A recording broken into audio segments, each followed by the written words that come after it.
کیا مسافر کسی مجبوری کی وجہ سے روزہ توڑ سکتا ہے؟ کسی نے روزہ رکھ لیا سفر میں، پھر بعد میں لگا کہ ابھی تھوڑا بھاگ دوڑ بڑھ گئی میری، تو اب روزہ میں توڑوں یا نہیں توڑوں، تو اس کے لیے روزہ توڑنا جائز ہے. اس کی ایک قضا روزے کی وہ رمضان کے بعد میں کرے گا. جابر رضی اللہ عنہ کہتے ہیں خرج رسول اللہ صلی اللہ علیہ وسلم الی مکہ عام الفتح فی رمضان.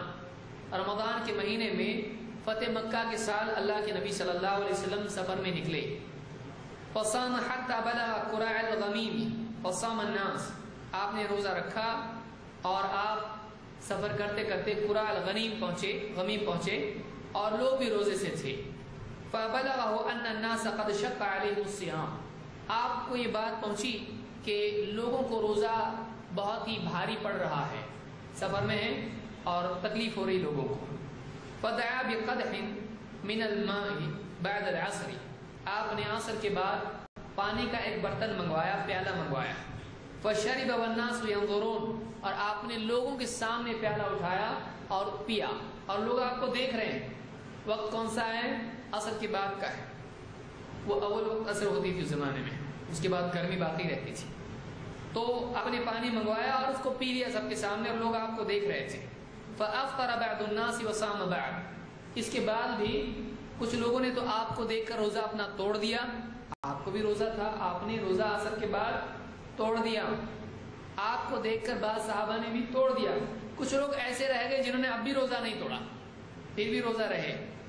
فافطر بعض الناس وصام بعض فبلغه ان ناسا صاموا.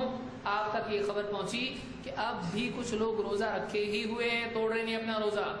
فقال اولئک العصاة. آپ نے کہا وہ نافرمان لوگ ہیں، وہ نافرمان لوگ ہیں. کیوں؟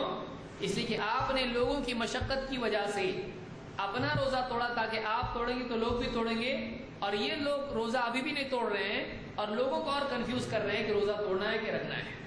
اور نبی کا عمل انہوں نے اپنے لیے پسند نہیں کیا. جب ہمارے نبی نے روزہ توڑ دیا تو ہم کون ہوتے روزہ جاری رکھنے والے؟ تو آپ نے فرمایا اولئک العصاة، یہ نافرمان لوگ ہیں. اس کو امام مسلم نے روایت کیا، اور اسی طرح سے ترمذی، نسائی، ابن حبان اور ابن خزیمہ اور حاکم نے روایت کیا ہے، اور الفاظ نسائی کے ہیں. تو یہ روایت مسلم کی ہے. اس سے معلوم ہوتا ہے کہ اگر کسی عارضے کی وجہ سے، کسی وجہ سے آدمی کو لگے کہ اب روزہ جاری نہیں رکھنا چاہیے، تو سفر میں وہ اپنا روزہ توڑ سکتا ہے، اس پر کوئی گناہ نہیں ہے.